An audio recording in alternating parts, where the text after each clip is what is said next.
Welcome to Medill Sports Talk, where we break down the news this week for the sports you love.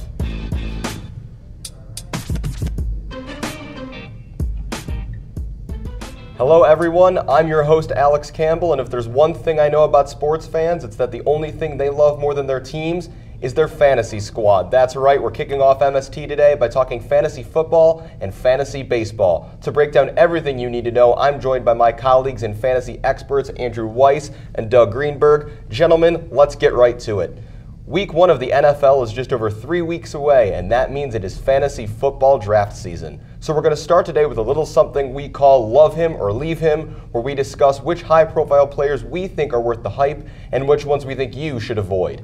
Andrew, I'll start with you. Who is a presumed first-round pick who you think really is worth the hype, and who are you leaving up there on the board? Well, first and foremost, I'm a huge Todd Gurley fan. Todd Gurley won me a fantasy championship last year. Shout out to Sam DaCosta. Thanks for inviting me in and giving me Todd Gurley to win the whole thing. LA Rams are a fantastic team. Justin Birnbaum, a big Rams fan here at Medill, is going to enjoy watching them this year. They have a high-octane offense, and Todd Gurley is a big part of that. Will he replicate the high touchdown total he had last year? That's a big question. I'm not sure he will, but the amount of yardage and opportunities he'll get to produce is just unmatched. He's my first overall pick in any league if I can take him. Now, the guy that I'm trying to leave behind, Saquon Barkley. Now, that's not because I don't think he'll produce. I think it's just because of the fact that his price tag is way too high. He's in the latter half of the first round. I think he's going to end up producing near second to third round draft pick totals. I just don't think with Odell Beckham and Eli Manning, he'll be able to really produce those high numbers that people are looking for. And Doug, what about you? Who do you love at the top of your draft, and who do you think should be left well alone? Listen, when it comes to love, it always starts and ends with Tom Brady for me. Always got to shout out Tom Brady. 41 years old, he's still going to be one of the best QBs in the league, and he's going to, he's in the best shape of his life, only reliable option in the past. But if I'm going for a real love option, we're going to go with Keenan Allen. Keenan Allen was fourth in the league in receptions last year. He had 104, I believe. And get this, he also led the league in red zone targets last year. And 24 of them, he didn't convert all of them. If he can convert a few more of those this year, guarantee he's going to be one of the top receivers at the end of the year. If I'm going with my leave him, I'm going to have to go with Deshaun Watson. Deshaun Watson is being talked about like he's been a top 3 quarterback in the league for years.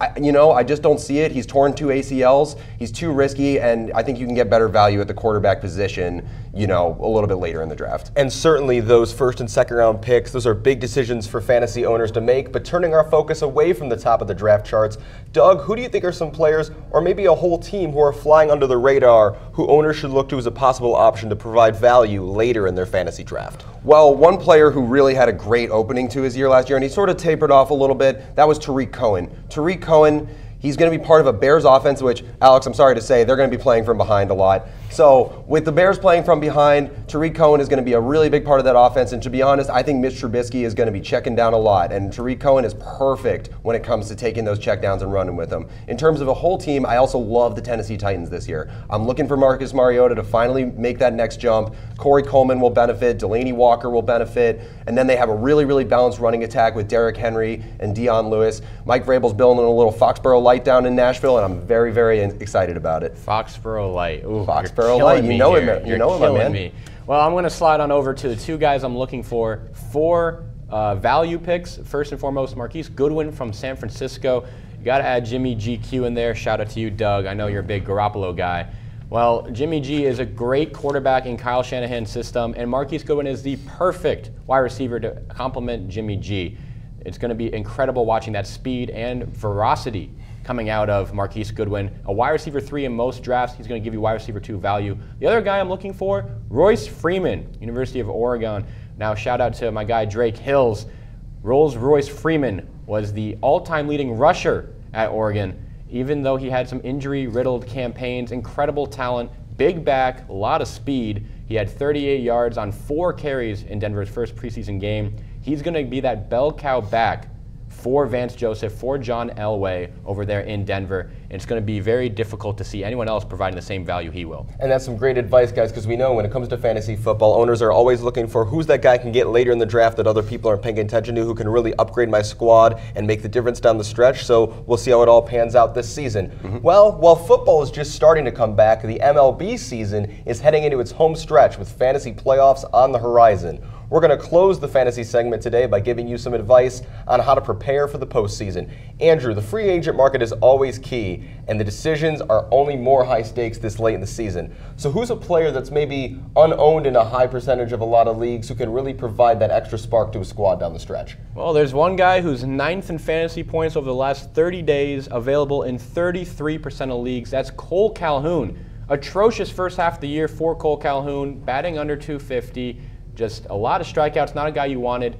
Since the All-Star break, he's been phenomenal. He changed his batting stance. Lance Brozdowski had that first, and he mentioned lowering the hands, adding a high leg kick, really helped him at the plate. Strikeout total is still a bit high, but he's been raking. He's 5th in the league in RBIs and runs scored in the last 30 days. That's a guy that's available in 33% of leagues. With the trade deadline over, you got to give him a shot here. Absolutely, and so if people are looking for value in their lineup for a bat, maybe Calhoun's a good option. Doug, what about on the mound? Who's someone we might want to look to as a pitcher who can provide some value, who's largely available in fantasy baseball right now? Well, there's one pitcher who's had a little bit of turmoil over the last few years, but he's really started to turn it around. That's Clay Buchholz. Clay Buchholz has a 2.67 ERA and a 1.141 WHIP this year. That is really outstanding numbers. And get this, he's unowned in 45% of leagues.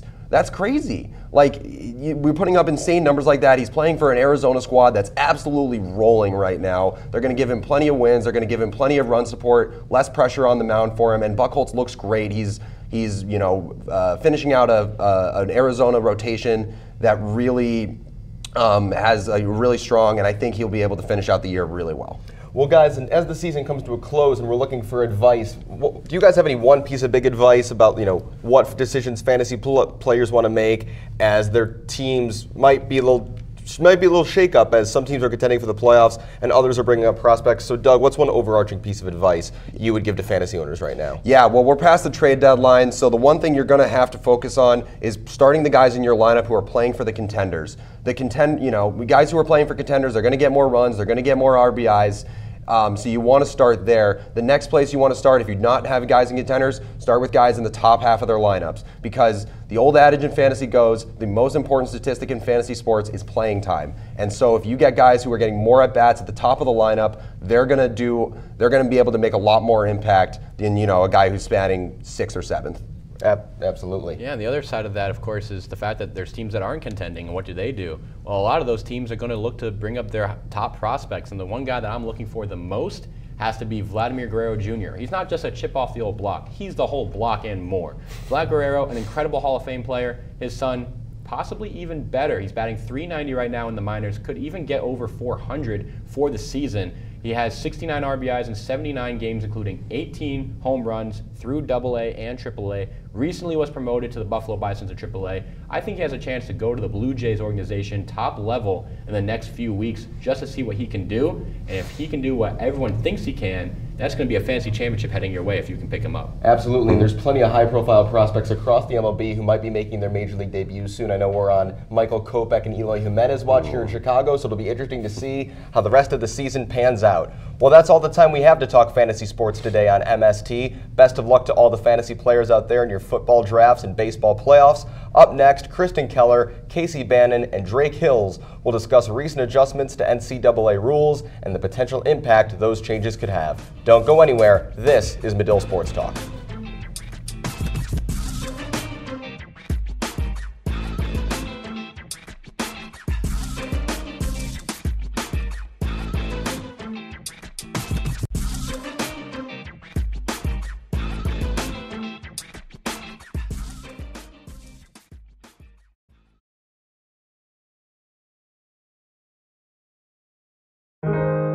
At Northwestern, we're Wildcats in every way.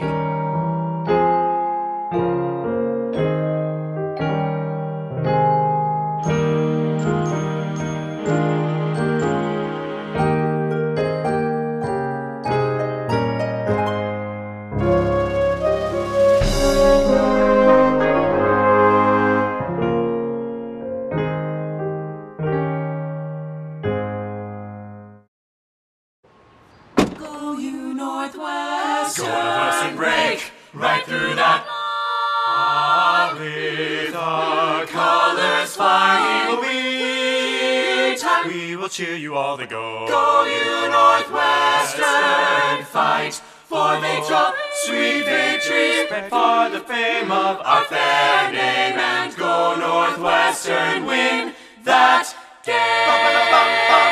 Go Cats! At Northwestern University, we are pioneering innovation and achieving excellence across every imaginable discipline.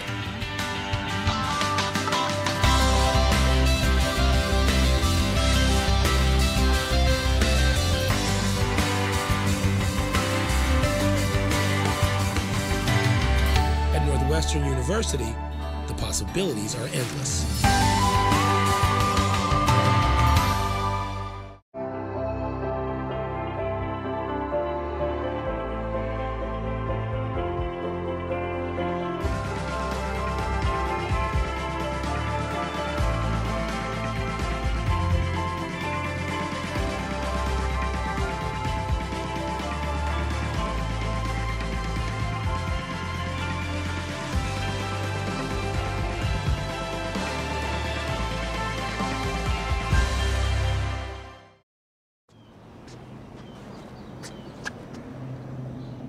Here is my handle and here is my spout. When I get all steamed up, then I shout. Tip me over and pour me out. Oh. The smallest moments can have the biggest impact on a child's life. Cheers. Take time to be a dad today.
All right, welcome back. I'm Kristen Keller, joined by Casey Bannon and Drake Hills to talk about the rule changes recently announced by the NCAA. On August 9th, the College Athletics Organization revealed multiple alterations for college basketball in response to FBI investigations from earlier this year. First off, student athletes will be allowed to have official relationships with agents as long as they're classified as elite prospects. So Casey, this seems like such a subjective process. Where's the line on which you can classify if someone's actually an elite prospect? This to me, Kristen, is classic NCAA incompetence, right? Okay, so they come out and say that yes, you can have a relationship with an agent if you're testing the NBA draft waters, but only if you are an elite prospect. So who determines who is elite and who is not? That's a great question, Drake. I'll answer that for you. NCAA comes out and says USA Basketball will be in charge of this. There's only one problem. They forgot to tell USA Basketball that they'd be in charge of this. USA Basketball says, not only do we not have the resources to do this, we don't want to do this, and we don't care who is elite and who is not. It's almost as if Santa Claus said that naughty children will be eligible to receive presents instead of coal. But only the naughty kids who make elite cookies. And everyone says, well, who determines what cookies are elite? And he said the elves will judge. And the elves say, our job is to make the toys, so no. What sense does this make? Why is USA Basketball involved in this? Well, Casey, I mean, who are you going to blame? Are you going to blame Mrs. Claus in this situation? I mean, there's got to be somebody who is going to take the responsibility for these young players. If you're going to have these high school players and college players that are looking for the NBA overall, you've got to have somebody like USA Basketball who has the power. I'm not saying they don't have the power. That's what they just said. They do. They don't. They do. They organize summer camps. There's no friends for NCAA in this situation. I mean, obviously, they're looking for players who are trying to stay in. They're having trouble right now with the one and done rule, and the two or none rule is also coming up in discussion. But like I said, there's got to be a certain delegation or organization that's going to be at the front of this decision-making process. No, I definitely agree with both of you guys on this. It's definitely a crazy topic. But going into all the other alterations that were made, for many athletes, going to the draft can be a risk. Getting drafted and you can start making big bucks playing for a professional team, but if you miss the cut and your college career is over, you're no longer an amateur. However, this is no longer the case. College basketball players can declare for the draft and still return to school if they go undrafted, but only if they're invited to the NBA Combine. The problem here is there are a few athletes that are actually invited to participate in the skills test. The NBA invited just 69 athletes to the Combine this year, leaving plenty of capable players out of the running. So Drake, who does this rule change really help? Well, in a situation where you've got a lot of players coming out in the NCAA tournament, you take a look at what Loyola did and the players that they've been, pushing out, especially in this past year. But even for players who are necessarily on the bubble, you've got a guy like Bonzi Colson, for example, out of Notre Dame, who suffered a very serious knee injury in the beginning of the season, came back against Penn State in the ACC tournament, re-injured his knee, and he was at that position in the NBA draft where he would have gotten an NBA draft combine slot. So for him, being able to get that opportunity to possibly capitalize on this situation. But if you take a look at other players who are a part of the combine but are on the brink of either getting drafted or not, a guy like Trayvon Duval from Duke, Brandon McCoy, who was a one and done big player out of high school going into UNLV, big time center. So this is going to help a lot of players who are on that bubble. It helped 5 players last year. It doesn't help a lot of players. All right, and Trayvon Duval did not go back to school because if he took a 15-foot jumper from a boat, he wouldn't hit the water. And Trey Jones is coming to take his job. So you mean to tell me one of the best penetrating guards in the ACC and the country? That style's dead in the NBA. It doesn't work. That's why he went undrafted. Oh, I guess that's the reason why Kyrie Irving is one of the best point guards in the league. Kyrie Irving can shoot it. Trayvon Duval would be great in Europe.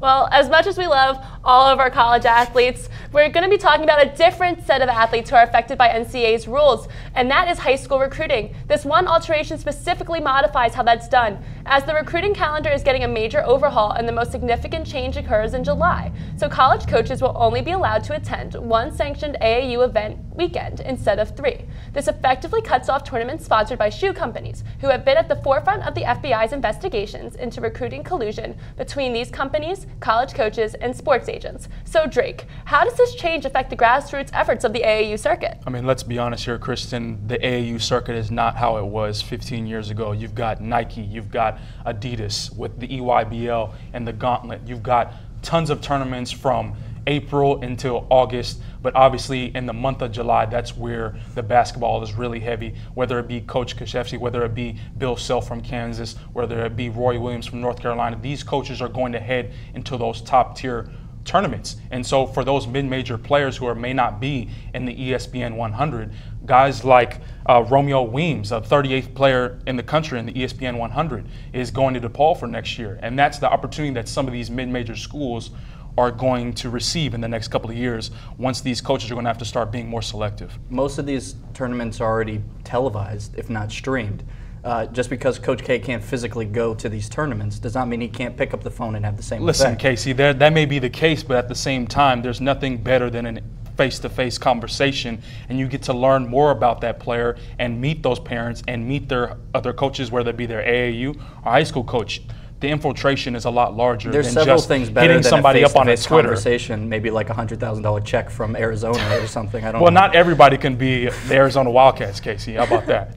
Well, speaking about all these different legislations, the NCAA also announced a change requiring university presidents, coaches, and other staff members to fully cooperate with any investigations.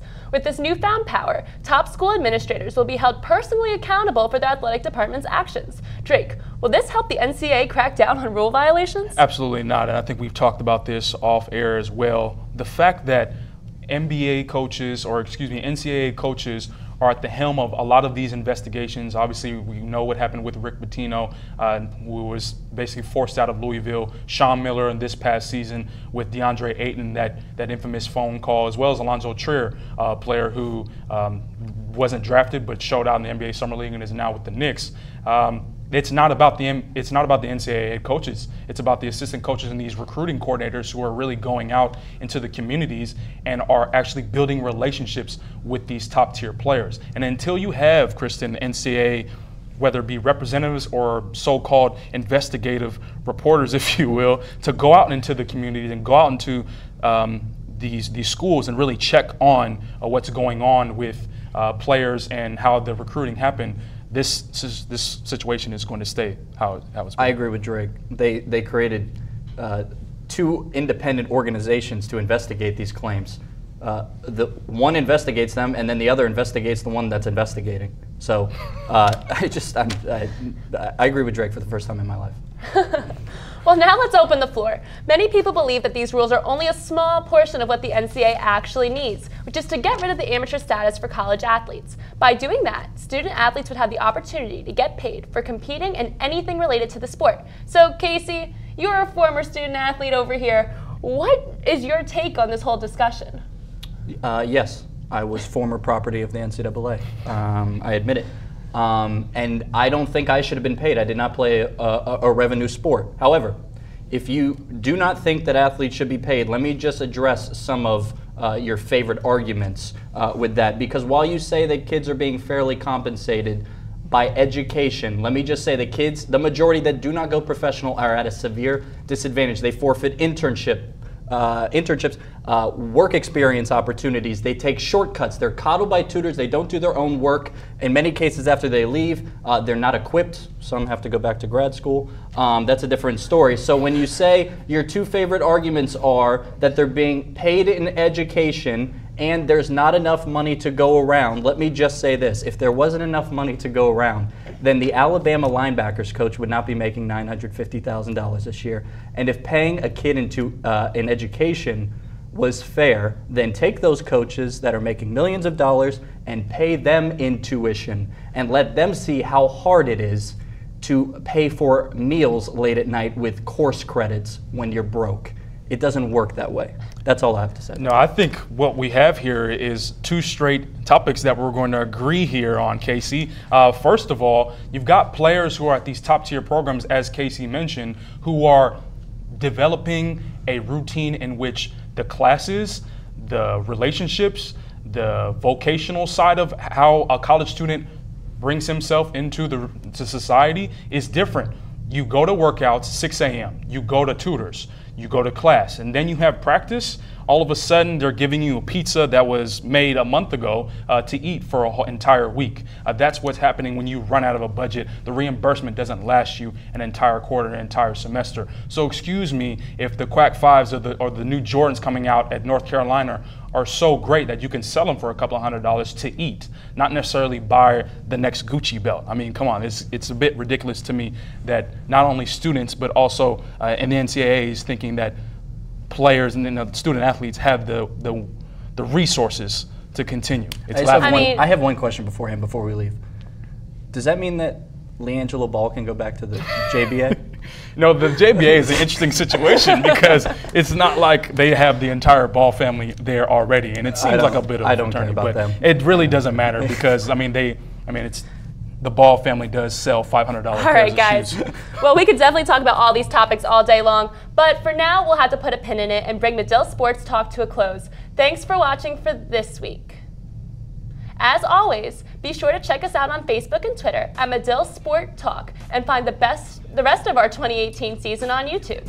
And that does it here on MST. Stay tuned for an exciting new segment of Point Taking coming up next. For Drake and Casey, I'm Kristen Keller. Have a great Thursday.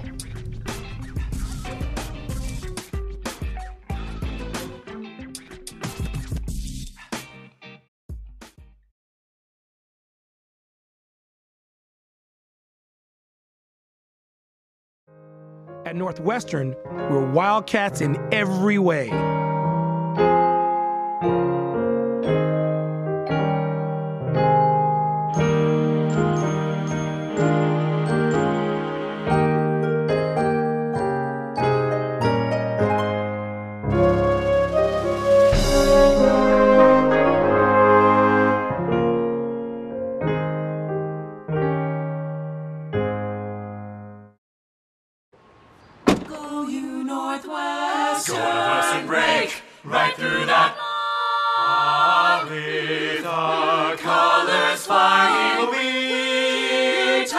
Cheer you all to go. Go you Northwestern, fight for victory, sweet victory, spread for the fame of our fair name, and go Northwestern, win that game. Go Cats!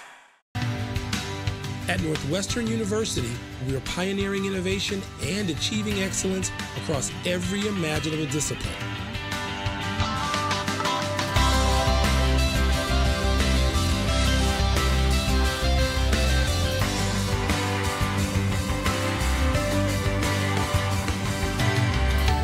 Western University, the possibilities are endless.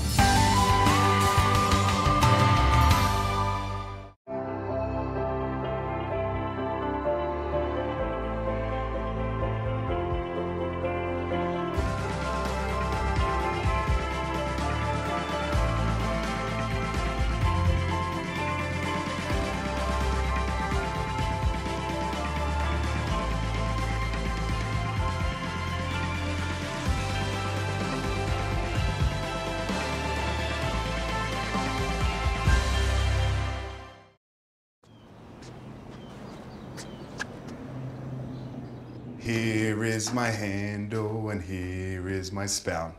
When I get all steamed up, then I shout. Tip me over and pour me out. Oh. The smallest moments can have the biggest impact on a child's life. Cheers. Take time to be a dad today.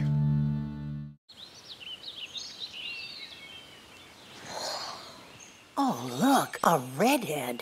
Staring contest.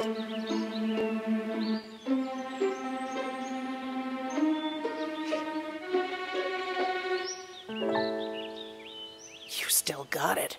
I know. Come alive with the forest. The dad was cute. You were looking right at us. Visit discovertheforest.org to find a forest near you. A boy born in Joplin, Missouri was fascinated by anything with wheels and a motor. The odds of him winning both the Daytona 500 and the Brickyard 400 in the same year, 1 in 195 million. The odds of a child being diagnosed with autism, 1 in 68. I'm Jamie McMurray, and my niece has autism. Learn more at autismspeaks.org/signs. Wow, these are really good. You act surprised.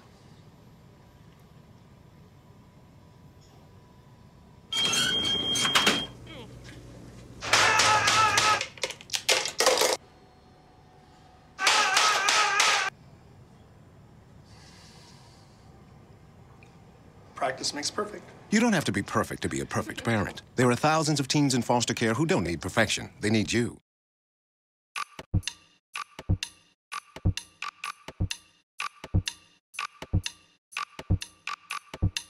Why hang around waiting for opportunity to knock when instead you can track opportunity down and knock on its door? You might ask, what's the best way to identify where opportunity lives? Here's a hint. Its door is colored purple.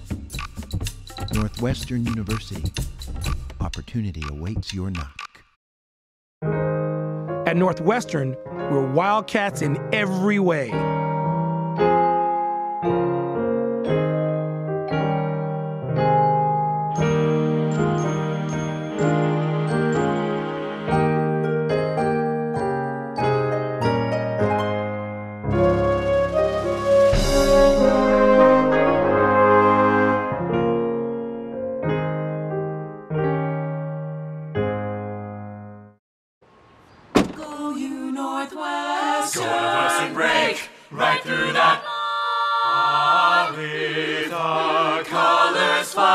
Halloween time, we will cheer you all to go. Go you Northwestern, fight for victory, sweet victory, spread for the fame of our fair name, and go Northwestern, win that game.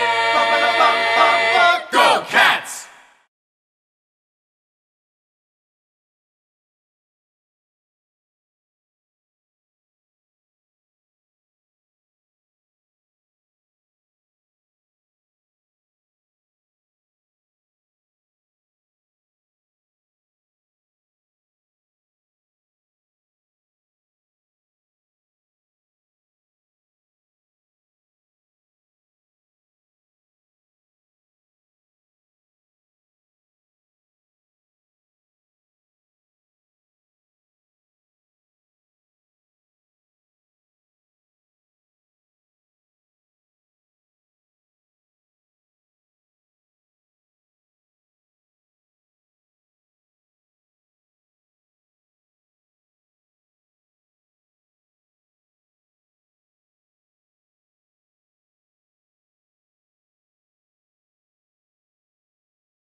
Shut up and sit down.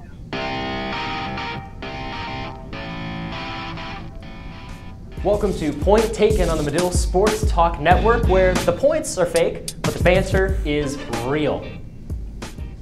Hello, and welcome to another episode of Point Taken. My name is Jordan Klein, and today I'm joined by three amazing analysts, ready to discuss the latest topics in sports. So, leading us off, we've always got the fabulous, fashionable, and charming Hogan Davis. Wait a second. This thing says I'm supposed to make a quip. Nobody told me I had to make a quip. We also have the even-keeled and confident Connor Yahn. You're welcome. I'm happy to be on the show today. And we have the always smiling and forever positive Alexa Adler, who actually just told me today she cares more about the Capitals than her future kids. Love you, Jordan, and to my unborn twin boys, Ovi and Backy, stop watching. All right, everybody, without further ado, let's get today's show started. So the NFL preseason is upon us, which means overblown expectations, newfound hope, and of course the league's latest tradition, joint practice fights. Just this week alone, an on-field melee has broken out during the Jets and Washington joint practice, as well as the Texans and Niners practice. So Hogan, starting with you, are these kinds of practices beginning to do more harm than good, or are they still an important part of the NFL preseason? There is no way these fights could do more harm than good, especially if you're a journalist who wants storylines and a fan who wants some action. Because otherwise, the NFL preseason is just boring. Nobody wants to play the preseason games. The stars want to sit out and don't want to get hurt. But in these joint practices, we finally see a little life and guys going at it, and there is absolutely nothing wrong about that. Unless you're the Cleveland Browns and it's not a joint practice and you're fighting amongst themselves, that's when you have a little bit of harm. Hey Hogan, you know the whole point of preseason is to make it to the regular season, right? So if you have these fights going on and breaking out and somebody gets injured during preseason and their career's over, what a waste. Per usual with the NFL, good for business, but not great for the players. How many guys have actually gotten hurt in one of these? They're always just pushing and shoving. It's a lot of talk, not a lot of stuff going on. Like, it's all good. That's not true. With the Jets and the Redskins, that's not true. Things got way out of hand, and it's a little bit unprofessional, but I will say at least it does sort of, for the NFL, it does sort of switch the business into the business mode with fans getting excited to see their favorite players going up against their rivals and sort of removing the politics from the game, which some people had complained about. So I guess maybe from the NFL's perspective, this is a win-win for their pockets. These fights are a great thing for the coaches and players. I mean, not the fights, but the joint practices. And the fights are just a byproduct of that. You have higher intensity in these practices, and that's going to lead to some fights, but it leads to better work on the field too, and that definitely outweighs everything.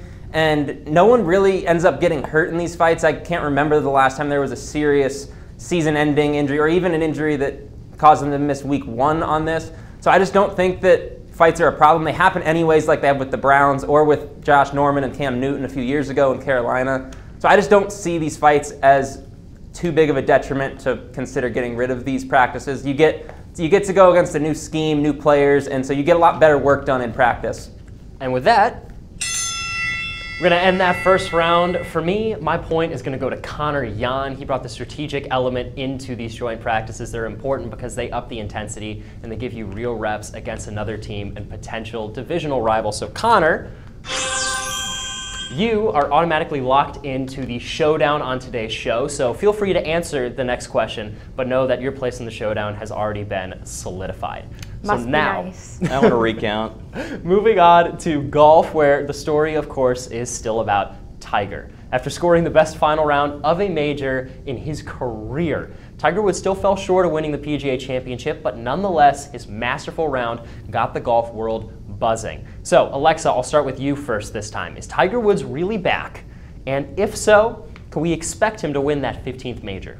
Well, I better hit a hole-in-one right now to secure my position on this show. I definitely think that Tiger Woods is back. America loves a comeback kid. I know I do. Tiger Woods has gone through so much. He's faced public scandal. He's had so many different surgeries. He's had a fusion in his spine. The fact that he's 42 years old and just got second place and went from being ranked really far behind to number 50, that's incredible. Tiger Woods is motivated, and as he used to say, he never celebrated for second place. We saw him with that second place fist bump. He's ready, he's back, and we want more. Yeah, but this is Tiger Woods we're talking about here. If he doesn't win, he's not all the way back. He's very close, and I didn't expect him to turn it around this quickly. You mentioned his rise in the rankings, and that's great. He was just absolutely amazing on Sunday. He didn't even hit a fairway and still finished second. But you just look at all he's done, he still hasn't won. I think he's going to win. I think he has put himself in position to challenge Jack Nicklaus's 18 even. I think that he will win another major next year, and I think he'll win many more. But until he does that, he's not back yet. He is back. And it's not that he finished second. It's not even that he had the best final round of a major Sunday for him. It's the way it happened. Like Connor said, he didn't hit a fairway on the front 9. He went 3 under. He was making shots. And then on 17, he hits a slice so bad that it looked like one of my drives out there. And he didn't have his driver all day. He's still able to put up a 64, and it's because he still has that killer instinct. Tiger proved that he is an apex predator once again, and he is absolutely back. You could see it in his face and the way he finished. And it's so mental too. The fact that he was able to succeed and now he's going to be on a roll, I think, and now this gives him sort of the boost that he needs to keep going. And America is waiting and watching and we're ready. All right, and with that, we've got the end of another round. My point here is going to go to Hogan because he brought in the fact that even if Tiger doesn't hit a fairway, he's still making the kind of shots that he needs to succeed at a high level. And sure, maybe he didn't win this last tournament, but I think a couple more tournament wins are in his future, which means Hogan. Excellent. Absolutely excellent. You are absolutely excellent, and you are moving on to our showdown, and unfortunately, that brings us to the end of our first round and our first goodbye. Alexa, it was great having you on the show. You did a great job, but you just came up a little bit short today. Any parting words? You can't win them all. You can't win them all. Who knows that better than the Washington Capitals? All right, now it's time for the showdown. A year late on that one, by the way. A little bit late on that one. But the topic for today's showdown, nonetheless, is about America's pastime. So, against the Milwaukee Brewers on Tuesday, Ben Zobrist of the Cubs, one of the nicest guys in baseball and the title sponsor for PF Flyers. That's right, the shoes from the Sandlot. Those still exist. He was ejected for the first time in his career after arguing a controversial strike call. During that argument, Zobrist reportedly turned to the home plate umpire and said, quote, "That's why we want an electronic strike zone." Those are fighting words. Connor, is Ben Zobrist right? Is it time to have an electronic strike zone in baseball? I wouldn't go as far to say do away with the umpires and have a completely electronic strike zone, but I think that they should implement a challenge system. I mean, they've already implemented some instant replay, so implement it for the strike zone, and you could give the managers and maybe even, I don't know, players, give somebody a challenge or two throughout the game, so much similar to tennis. You see that. It doesn't really take away from the game. You still have the chair umpires in tennis, and it builds momentum. They show it on the big screen, so you can get the fans behind it. It builds some anticipation for the call, and you get it right. And that's what we want, but you don't want to take away too much and not have the umpire. So having the human umpire is a great thing, but you don't want to get the calls wrong either. I'm with Connor on this one that we don't want to have an electronic strike zone, but for a little bit different reasons. I don't care if we get the calls wrong every once in a while. Human error is part of the game. You see it on the field. You see errors that make for some of the best plays in sports or some of the worst plays in sports, the ones we love to see. And talking points, we end up seeing like an umpire makes a bad call and action happens. So without that drama, without that tension, without that human element to the game, you're missing a whole part of it, and I think it's going to become too stale and too robotic if we go to the electronic strike zone. I mean, you could still have the human element, and if you limit the number of challenges, you can't just challenge every single pitch, and then there's still some calls that will be wrong, but more of them will be right. We're trying to speed up the game though so often, and those are the things that aren't the challenges and stuff. Are sitting there with nothing going on. I'd rather see the umpire and a player arguing the call and not game action than seeing everyone sitting around waiting for New York to get back on the line and tell us whether or not it was a ball or a strike every time. With that, that's the end of the show. Oh, it's still the end of... And that's the end of our showdown round. I'm going to give the points of this one to Connor Yahn because, well, really for two reasons. One, a video review isn't going to take that long. We've already seen the box strike zone on ESPN during games for a while. It would take all of 3 seconds to review a strike call, and I think it would add a lot of excitement. Second, video replays are already in the game of baseball. I don't think it's done that much to slow the game. So, with that, Connor, you're our winner today. I would play you a winning sound effect, but I don't want it to loop on me. So, you get 30 seconds of FaceTime. Bring us your latest take. All right, so week 2 of the NFL preseason starts tonight. Jalen Ramsey will not be out there, but he made himself heard this week. And so much like that, I would like to do my own rendition. Hogan Davis, you're trash. Alexa Adler, a little overrated. Our host, Jordan Klein, decent at best. And that's all I've got for you. Hey, you know what? I'll take decent at best. Decent at best is not bad by me. And that's how we're going to end today's Point Taken. So thank you so much to all 3 of you guys, our amazing analysts, and especially the entire production crew for helping to make this show possible. And, of course, as always, thank you to the viewer at home or on the road for watching. Hi, April. Hi, April Zaslow. Thank you guys for tuning in. Thank you so much. We'll be back next week with another episode of Point Taken. And until then, I'm Jordan Klein. We'll see you again soon.